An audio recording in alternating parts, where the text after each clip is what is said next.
Welcome to another episode of Madge Unmuted. I am your host, Madge Madigan. Thanks for joining me here. I'm going to get right to introducing our guest. I am so excited. We got a New York Times best-selling author, like multi times over. She's going to tell us about that. I'm going to give this little spiel. We got Wendy Corsi Staub. She's the Did I pronounce that right? Staub? Yeah. Okay, whatever. Yeah. Wendy Corsi. Yeah. Okay. She's the award-winning author of more than 90 novels. And I'll get to the rest of it. But welcome, Wendy. Thank you, Madge. Hi, darling. Full disclosure, Wendy and I have been friends since we were kids.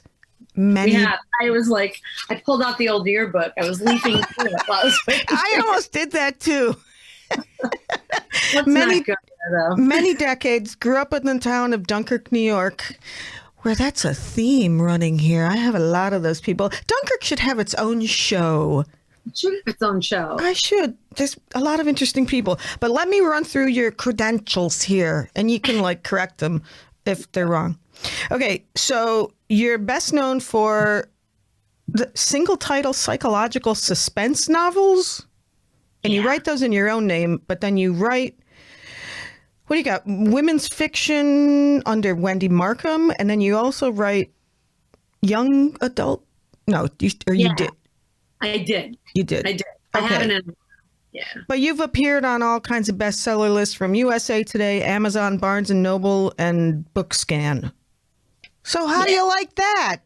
I like that. That's good. That sounds better than it sounds better than it's been lately, I'll tell you. Oh, God. Okay. That's what I was going to ask you. So 90 novels?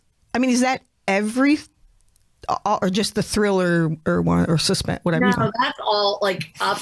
Let me see if I can do this. Can you see? Yeah, you can see. Way up there in my office. I have them all up there. So that's all the different genres and okay, we couldn't really see, but that's okay. Don't really see, because then I realized, wait, my cats are sleeping and my son's bed is in here now. I'm just don't turn the screen. The glamorous life of an author. Glamorous life, exactly. And I actually had this little calendar, and it had January in it, and then the date numbers were sideways, so I put it on the right date so I would seem like you have your shiz together.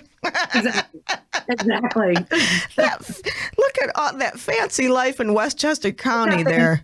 Yeah. I have that window. So I kind of know the story, but for our viewers, when did you start writing? Third grade, school 4, Dunkirk, New York.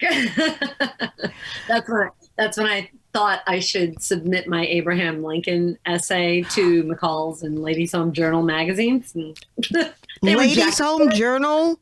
My mother had the stack of magazines I used to read, and I wanted so badly to be published. So I started submitting stuff back in the day. Oh my God.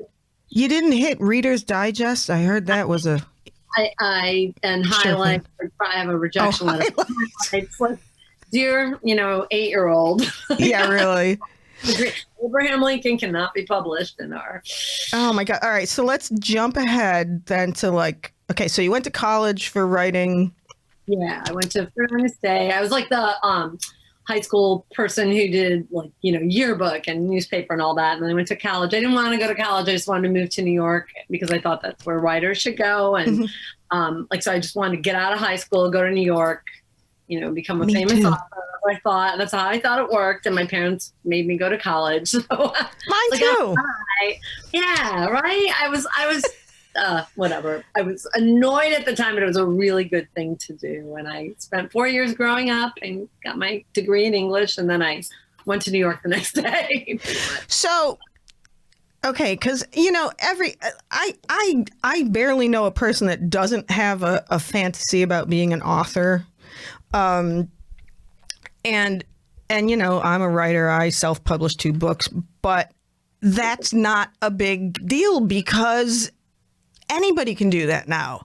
You know what I mean? So I'm meaning my feet, not your feet. I know, but it's like 1 in a million to get picked up by a publisher and have a contract and all that. But, I can just press send on Kindle publishing and I got a book.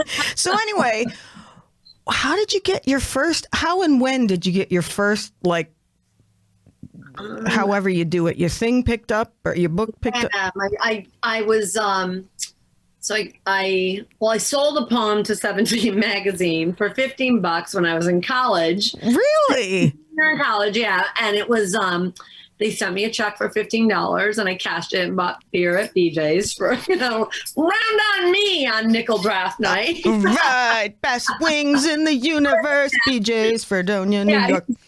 I met people later who were like, you cashed that check? That was your first check? I'm like, yeah. My God. Yeah.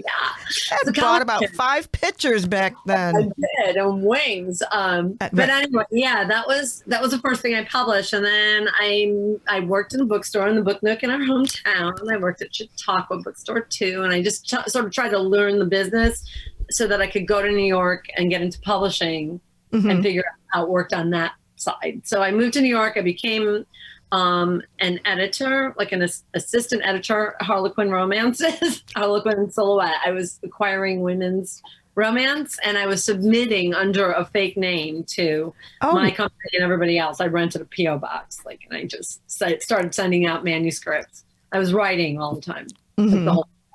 And then I sold my book.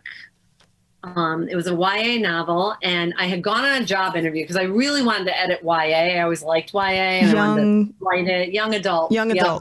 Yeah, so books for teens. Yeah. And I went on this interview secretly at lunchtime and thought I got the job, and I didn't get the job. The editor called and told me, I thought we really hit it off. She's like, I'm hiring someone else, but if you ever need anything. I was like, wait, can I submit my book to you? I wrote a book. And so the person that she hired edited. Stuck that foot right in the door. Yeah, I was like, all the time. And now you can see I'm dressed way down. It's like party on the top, and gym clothes on the bottom. But I sent her my book and she bought it. And the person she had hired when I didn't get the job was Amber Shares, and she wrote Sisterhood, like Traveling Pants. Like she went on, but she helped edit my first book. And I was like, oh yeah, that was a good choice as an editor. I couldn't get it. Yeah, I guess so. Sweetheart, yeah. But anyway, that was how I did it. I sent her 3 chapters in an outline. I was just like, wait, can I send it? And she bought it. I think it was, I know the date. It was March 18th, 1992. So, yay. Oh, how fun. So then now how you work now is like, because I've talked to you, you're always like, you're on deadline, whatever. Are you contract? I'm tired, Madge. I really got up at 3 this morning because I have to finish a book this week. Oh, honey. Well, I did too, but just purely out of anxiety. I had nothing to do. That too. No. So are you on, you're on a contract to do so many? Yeah. So I just finished one for Harper, it's called The Other Family. It has my address on, so. But that's coming from HarperCollins. I had to print it out because I have notes from my editor that I got to go through and revise it. And then I have, I'm doing Lilydale series. That's the one I'm finishing right now. Another book set up in Lilydale, New York, right near where we grew up. Okay. So this is the fourth in that series. So the funniest thing, Fitz, are you in there? Oh yeah, you never introduced me, so I thought I wasn't involved in this. My God episode. I thought I was just, hey, whatever, just me. Oh my God, just a dork in the dark room. Oh my God, that's okay. It's an exciting time. You have a very important guest who writes books and whatnot. I'm just gonna rag you on about this. I know, and that's okay because this is the first time in 20 episodes I've done that. So we'll just cut out this part and insert it at the front. No. Let's just keep going. Let's make it organic. Fitz. Hi, Fitz. Scott Fitzgerald of Rockbox Studios. I've been stalking this whole episode so far, so I know what's going on. Oh my God. Rockbox recording. It's kind of creepy, Fitz. What'd you say, Wendy? That's kind of creepy. That's creepy. All right, maybe stalking wasn't the best word to use. But You're a voyeur. You know what I write? So, Rockvox Studios, for all your recording needs, whether you're in Rochester or far. Yeah, I just picked up a client out of California who's doing a podcast that I'm helping her with. So that is awesome. I'm telling you, anybody who needs some video, audio editing. Really good. I do it. Acrobatics. No, not really. No, I could do that too, but so it's quite funny. The reason I brought you in, I am so sorry, I'm an ass. Anyway, stop. So yeah, okay, I will. Lilydale. Yeah. Our last, my last podcast was with Amy White, who is an intuitive medium. Cool. And so, Fitz, do you know what Lilydale is? Yeah, that's the psychic town. Basically, that's it. Yeah, that's where all the mediums and psychics and people like congregate, and they live there, and it's like it's in Chautauqua County, New York. Yeah, talk to the dead. And so you've built a whole, and I got to be honest, I've only ever been like by the place, and I'm a native of there, and I keep meaning to like go there, but also my parents were like. They were Catholic. Yeah, and Catholics like you go to hell, you burst into flames. The if you devil go there. lives in Lilydale. Yeah. So, but I want to go now. So, how did you decide to do a series based on Lilydale? That was, just always like same as you. Like I was forbidden kind of to go there. Like we're Catholic and you don't do that. And then every time I would go, because I would go anyway in high school, we would drive down there, try to find who we were going to marry. There was beer involved. Oh yeah, no, not with the driving part.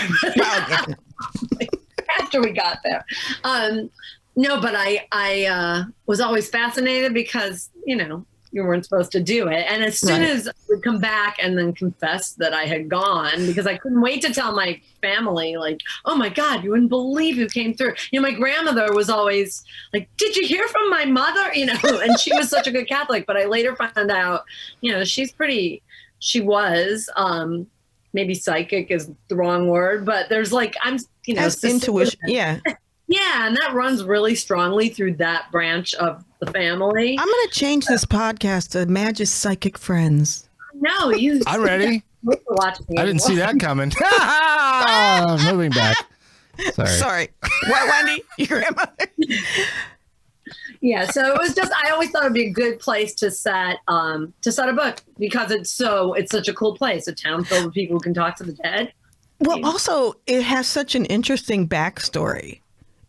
Like the Fox sisters, spiritualism, yes, and do you include that in your book, like the background books? Yeah, and I have actually done. I did a standalone book first. It was called In the Blink of an Eye years ago, and that was for adults. And then I got a lot of mail about that one from teenage readers, and I decided that it would make a great series for young adults. So that's how. So I did 4 books, and they're stacked right here because. Did you go there to do research? Yeah, it was really cool. Yeah, I spent a lot of time. I went to a mediumship class, and I talked to a lot of mediums. I had lost my mom. I lost my mom right around the time that I started writing the series for young adults, and she was really into it. And so, some things happened that I couldn't really explain. And the series is about a girl who lost her mom as a teenager. And then that series died, even though nobody dies in Lilydale. Books about Lilydale. That's kind of a twist. So after 4 books that sort of fell away, and then I ended up reviving it like a spin-off that I'm doing now. It's a series of adult mysteries. So set in Lilydale. So cool. Okay, so back to my question about the What? No. Believe me, I'm the queen. I enjoy any direction it goes, but I just had to remember. I wanted to ask you. So, like, how much stuff do you have to write in what time period? Oh God. Well, this was rough because I have to write 2 Lilydale books on this contract, and one for Harper. So it would have been fine. Just, how life has just been strange this past year. So it was kind of like, the least. military maneuvers to get food into the house kind of stuff. And then my sons are both home now, working from home. My husband's working from home. Oh, they all are? Yeah, everyone's Fun. home. And I was like the food point person for the first part of this. So anyway, the logistics, like I just didn't expect to be so, and even just the emotional stuff. Like it's just been rough, right? Yeah. Just a lot of stress this past year. So I feel like I kind of lost track of what I was supposed to be doing. It happens. The calendar says January. And hey, you know what?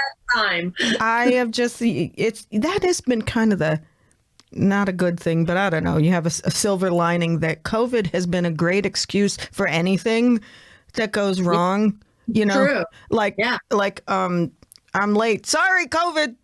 Yeah, exactly. I couldn't find my shoes. Sorry, COVID. Exactly. My taxes are late. COVID. And that was even when John was opening up this restaurant this summer at Stick and Rudder. It was like perfect because it's like, you know, you mess up something, COVID. Yeah, exactly. So anyway, you still have to launch these. How's like the PR and stuff been working? I had a book out in August too.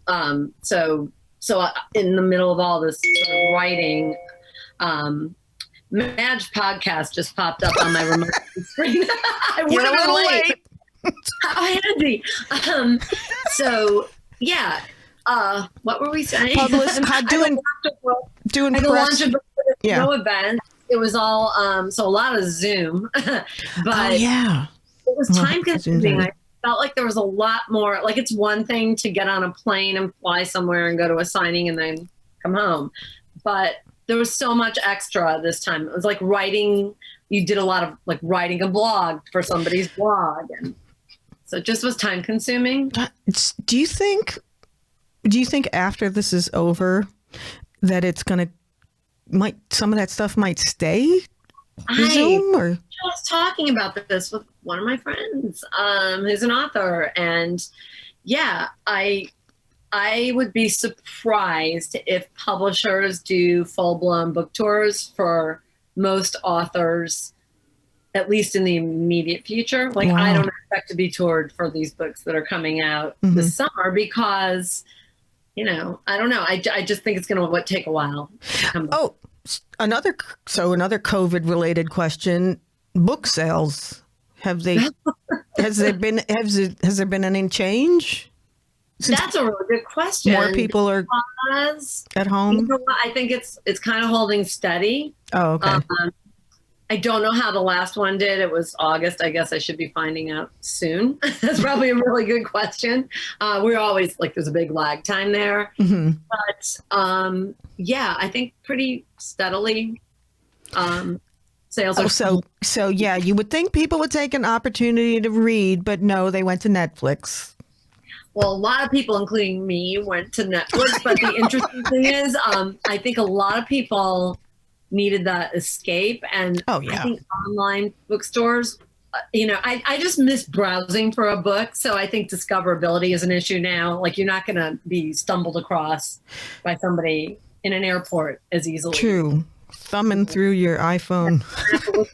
Well, I don't know what that did to sales, but maybe I'm afraid to ask. I'm really curious about that. Let me know. Let me know. Call you from my yacht if it goes well. So when you're like a bestseller, like you get a trophy or something? I do. Here. What are you, plaques on it? Something for the fridge.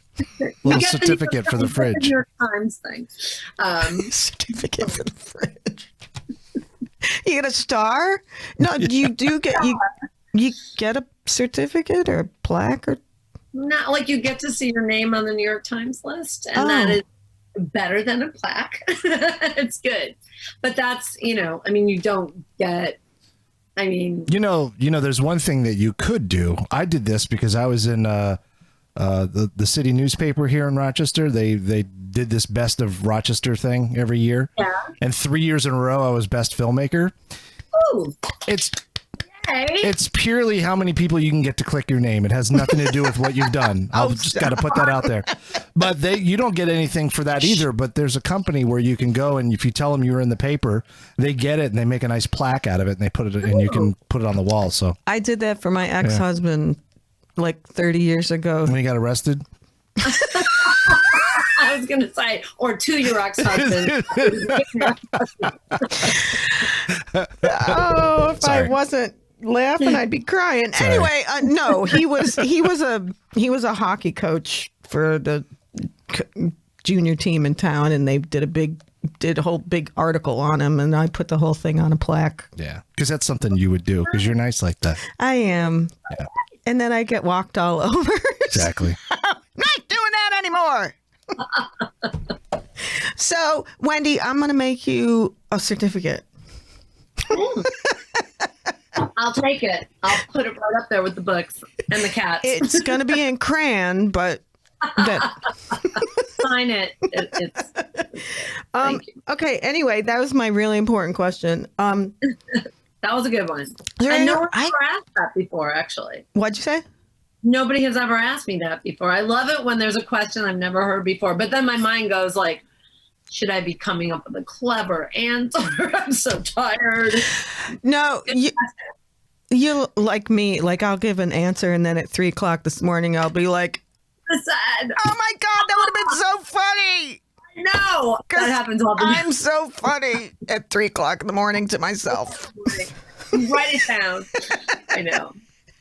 You've had one of your novels become a Hallmark television movie. As I had Sean Patrick McGraw on before, another Dunkirk hometown boy who has written plenty of music for Hallmark. Mark Litfies. The Dunkirk thing. It is. You need stuff for cheesy movies. We got it. You know, they're producing those movies in Buffalo left and right.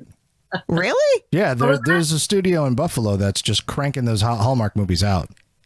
They filmed mine in Toronto, so Yeah. I went up to the set and just there. recently. Just recently, they started doing a lot of them in Buffalo. This past year, or In the last couple of years, yeah. wow, Yeah. Buffalo and Syracuse have really become hotbeds of filmaking, and I'm trying to get Rochester to get in on that too. But They should. Yeah, I saw that tough. because that Pete Davidson movie was shot in Syracuse. yeah, because it's American High. They have a studio there. Oh, is that what it is? American But- High's a company. Any of this? What'd you say? I didn't know any of this. Oh, yeah. Yeah. The more you know. What was the thing on the Andrea Holland, one of my podcasts, you just learned some shit. Yeah, he just learned some shit. I forget who was on. And but, every time that happens, we just do a little, Dresden. Yeah. You just learned some shit. Just learned some shit. So, excuse me. So when was that? When did you do that movie? That was, I got to remember, 2015, or was it 26? It was 2015, September 20. And that's when it aired. So, I know when it, you know what though? Interestingly, it started shooting. I can tell you that date exactly too. May 11th, 2015, because it was 10 years to the day my mother died. And my mother, it was so crazy. Like my mother, that was the last book. It was called Hello, It's Me. That was the last book of mine that she read. And that was the last time I saw her sort of out of our house. I went up to Buffalo on a book tour, and she came in and I spent a few days with my family, and I could tell that she wasn't doing well. So it was March of 2015. And then, she passed away in May. And I'll tell you that book was optioned for like 10 years. And she said it would be such a great movie.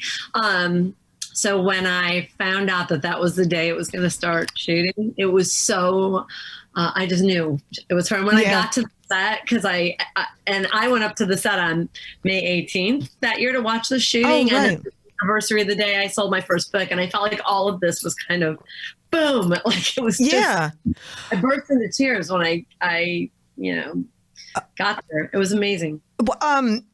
Just an aside on because again, Madge is psychic friends, but and there's all these things that happen, but like you're Italian, isn't your culture is your, I don't know how to word that. I'm sorry if that came off stupid, but like any Italian families I've known, it's usually the women were very much into, what's the word? Not extraterrestrial. They're into aliens? Italians are into aliens? Extrasensory perception? Just like spirituality? Woo-woo shit. Yeah. You can say shit. It's your show. I noticed. I used to tell my kids that when they were little. I'm like, I know everything. Don't even try it. I know everything. They're in touch with the spiritual world. Right? And that's the thing. I always thought I'm Irish, so a lot of Irish, it was all the old ladies. All the Irish old ladies and the Italian old ladies were always like, no, this is going to happen, I know. Or I know what you did. That intuition. That's usually just spying, but it's fine. But yeah, so was your mother, your grandmother into? My grandma was like, she, on my mother's side, yeah. And then one of my aunts, I think, is, sort of has feelings about things. And we've talked about it before, like just strange things happen. And the weird thing is one of my cousins, you know what? I won't even get into that, but yeah, I found a connection with her. No, I found this connection with her online, and I didn't know she was my cousin.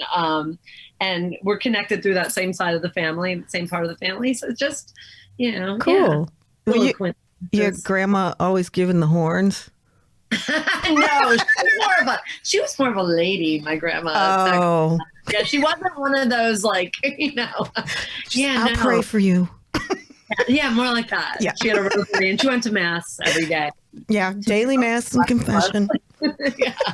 Exactly. Wait, did you go to, I know it's totally off subject, sorry, listeners and viewers. Did you go to, were you a Holy Trinity or a St. Mary's? I was a Holy Trinity. Okay. Parish. And you were probably the Irish parish. St. Mary's, yeah. The Irish parish. And that was so... It was so funny. My mom was the organist at the German parish for a while. Sacred Heart? Sacred Heart. See, I just love that about our city. Our little city was such a model of I can't think of that, the whole immigrant thing, the late 1800s, early 1900s. Melting pot. It's a melting pot. But also like an absolute architectural model of like it was New York City. It was like a miniature New York City because you had all the neighborhoods. You had the different ethnicities. Each church, clubs, like all the clubs, private clubs. Polsky, and you had the Knights of Columbus, and you had right, and it was this, my God, in a town, I don't know, a city with like 30,000, there was like 6 Catholic churches for each, there was the Irish one, the Italian one, and then all the rest were Polish. Oh, no, and the German one. The German one. But anyway, that's just, I forget why the hell I brought that up. No, it's fascinating, and I never thought of it that way, really. You said it. But. It is. It's a sociological study. Isn't that right, Fitz? Sure. I don't know. In my house and always agree with me. I love it. If the price is right, I'll agree with anything. Oh. Hey. So do you have I'm going to play a game here in a minute. Yeah. Oh no, it's fine. It's nothing to be afraid of. God, I need caffeine. I tailor my quizzes to my guests. If you want, going to be outrageous, you're going to be outrageous. If we were home with a beer, it would be more outrageous. 'Cause that's you. But anyway, so what do you have? Do you have a book that's about? So I have a couple of books coming out, and I have right now. Oh, I should have had it. I'm such a bad marketing person. This is out now. The Butcher's Daughter. Proof. But this is The Butcher's Daughter's out now. It's the third in a trilogy. What's the quick synopsis on that? Oh God, it's a third in a trilogy about babies that are left on doorsteps and a woman who is left in a church and grows up to become an investigative genealogist who connects adoptees and foundlings with their biological roots, but she can't find her own. And set like in the 60s. How cool is that? A lot of really cool stuff. Yeah, it was really. Oh my God, I have to. And my sister Molly is really into genealogy. She might want to take a look at that. That is really cool. And you, what's your what website? Oh. Technology. It's on the screen. It's on the screen. Oh, okay. You can't see it, Madge. I can't see it. Oh, you can't see it. Okay, I can see it. So it's wendycorsistaub.com. Okay. And I'm often on Facebook, although not so much lately, and Instagram and all of those. Oh, right. I'm not a good tweeter, but I'm on Twitter. Yeah, that's either you are or you aren't. Nosy for Twitter, like I go on Twitter when it's like the Oscars, something. Right. There's a news thing, but Yeah. otherwise, I'm like, I kind of want to see what people are having for dinner. Facebook. Oh, speaking of. I want to see your cat pictures. Speaking of social media, I'm so bad. While you're here, please subscribe to my YouTube channel. Do it now.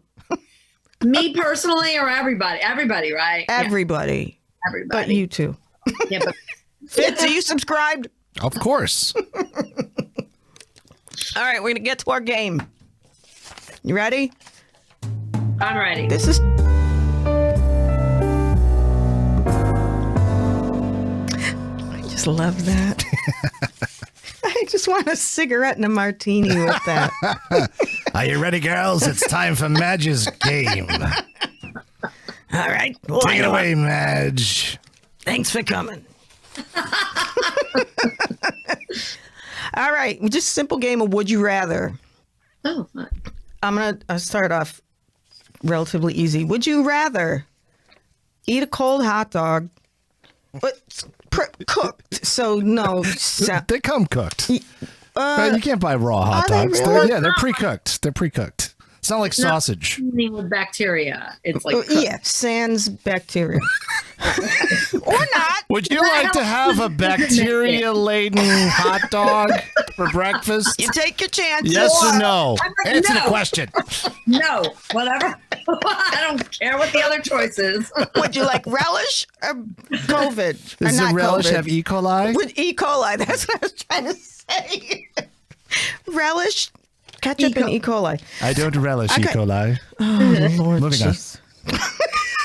Okay, would you rather eat a cold hot dog or drink warm beer?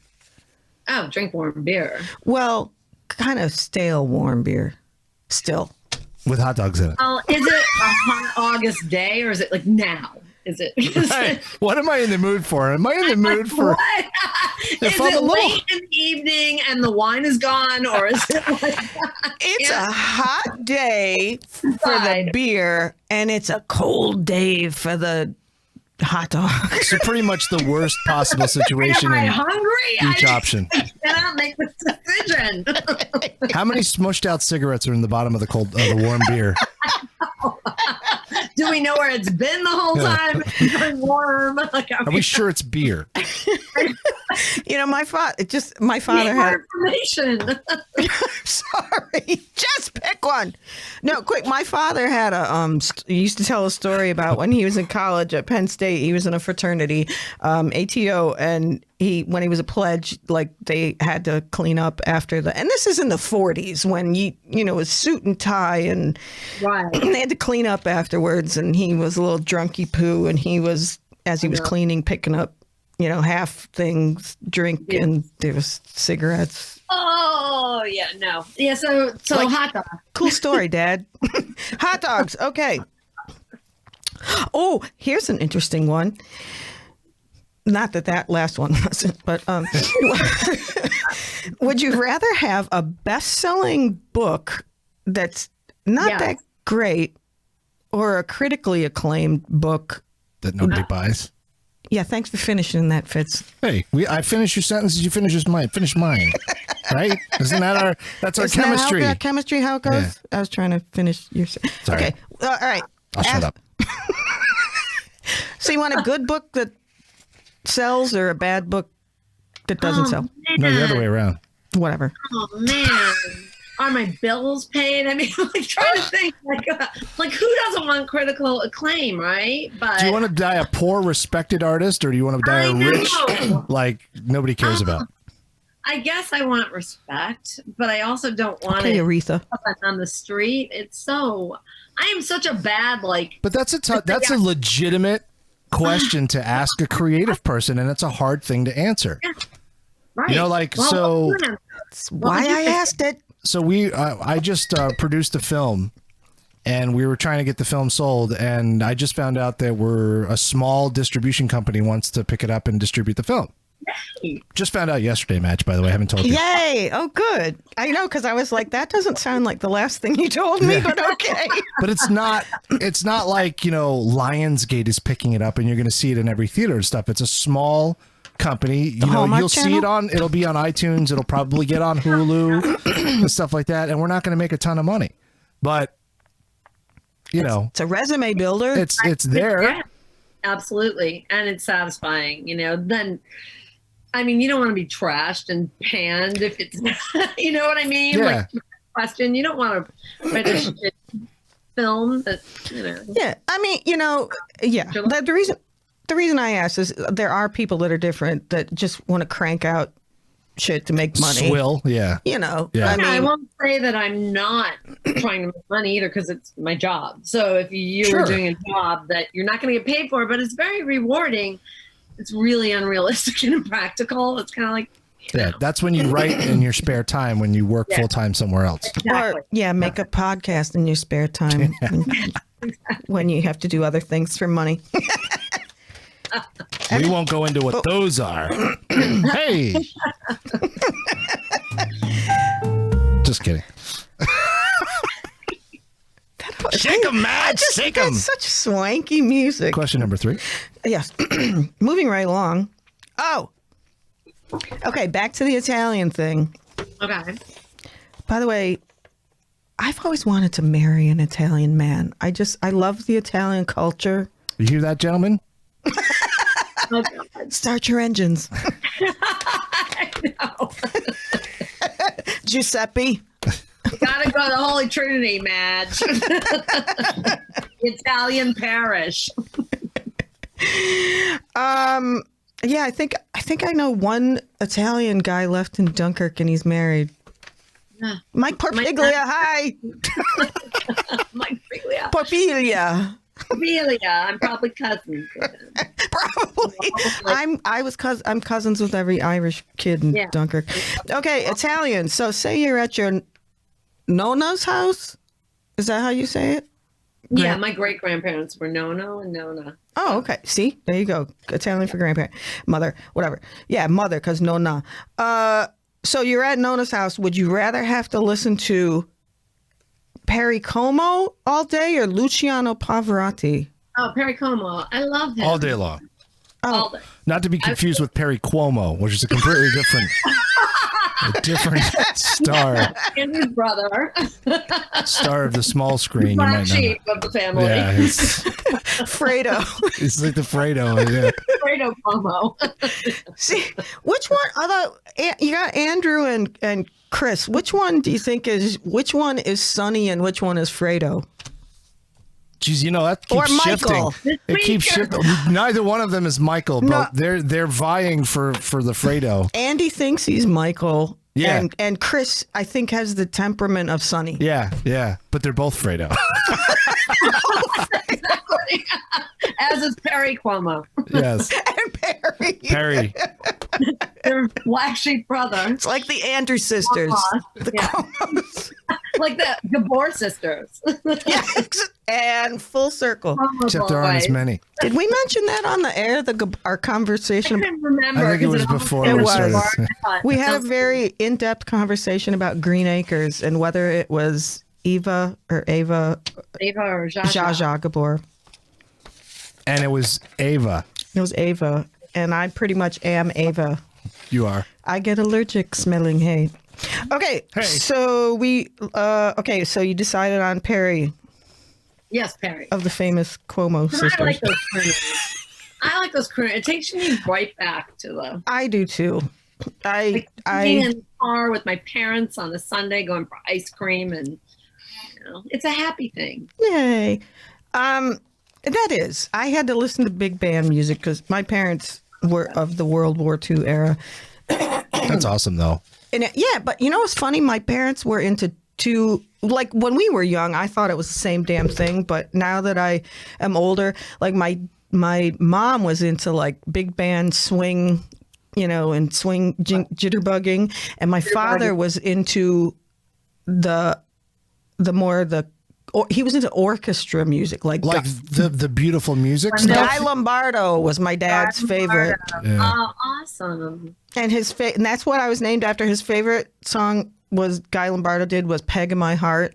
Right, yeah. And that's why I was named Margaret and called Peg when we were growing up. I know. I always want to just call you Peggy because you were always Peggy Madigan.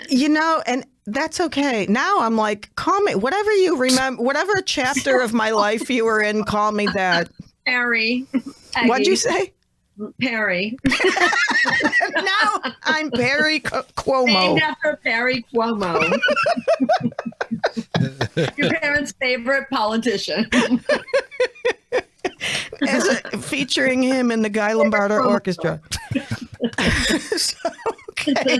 Oh, I got two more quick ones. Okay. All right. So since you live in Westchester County, yep, and pre-COVID, you go to New York a lot. Yeah. So riding on the train from Westchester to New York, would you rather be in a crowded train car or one with just one other person? One other person. That's a creepy guy. Oh, he's creepy. Safety in numbers. Do I have headphones and mace? Because I'll take the creepy guy. If you have a shiv, yeah, you're in a bathing suit. Nothing but tassels. Yes. On your way to the bordello. Have you ever been in a crowded train car? Because I'm taking the crazy guy. Oh, yeah, it's horrible. Yeah. It's horrible. There's space to spread out. Yeah. You could see him coming at you, too, so you can kind of prepare, when you... I have a phone, auto dial, 911. Yeah, I go with the creepy guy, too. I don't like large crowds. If I'm sitting, I'm good. Now, if it was a full train car full of creepy guys, that would just be terrible. Yeah. What if they're all dressed as clowns? Wait. Dressed as clowns. And he's the guy that comes on the train and says, "Excuse me, sorry for the interruption, ladies and gentlemen. I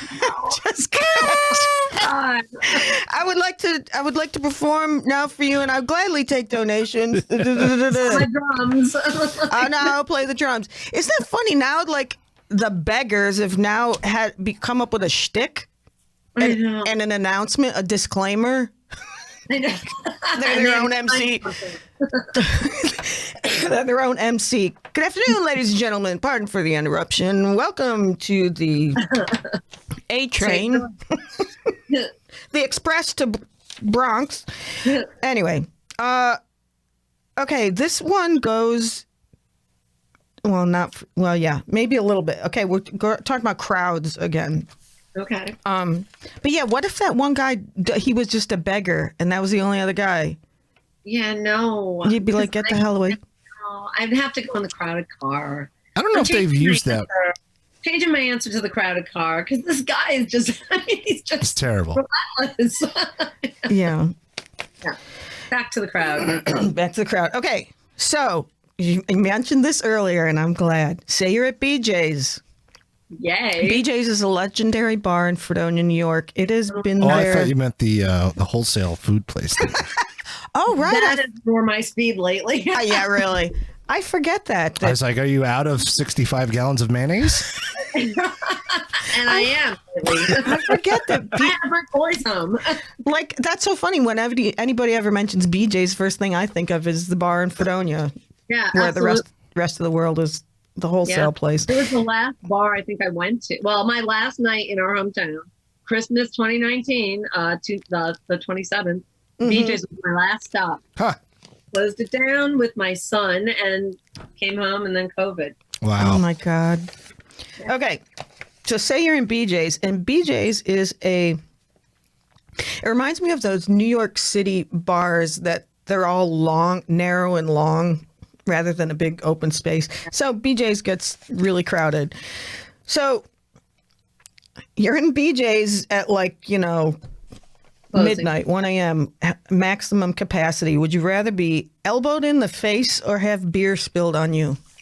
Oh, Beer spilled on me. that's a Because I no-brainer. would be the one spilling it. But you're a little taller, so you never get elbowed in the face. No, I have. I've done more elbowing in the face. See, I'm Because I 5. flail, I dance, and then I'm like, You're Elaine. with my beer. I'm really sorry I elbowed you in the face. I must have. Yeah. Well, see, I'm 5'2", so I'm at elbow height. So Oh, I got a lot of that. That's why my nose looks like this.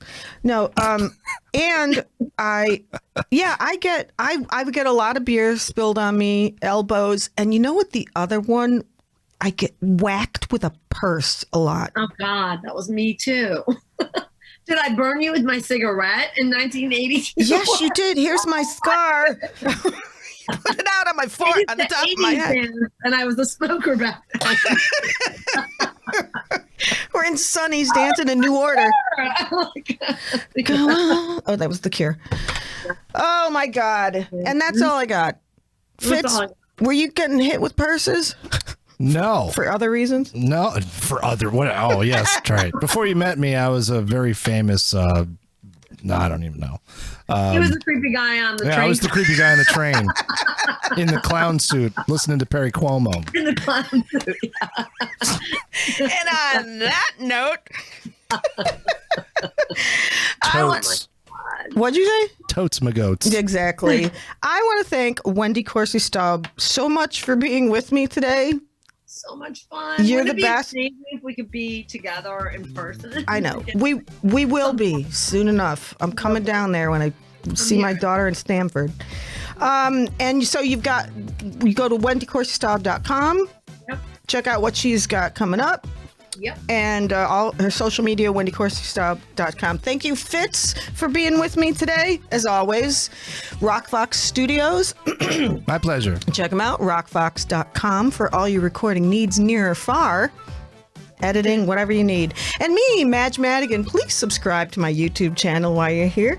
Thank you so much. All my social media is Madge Madigan or Madge Unmuted.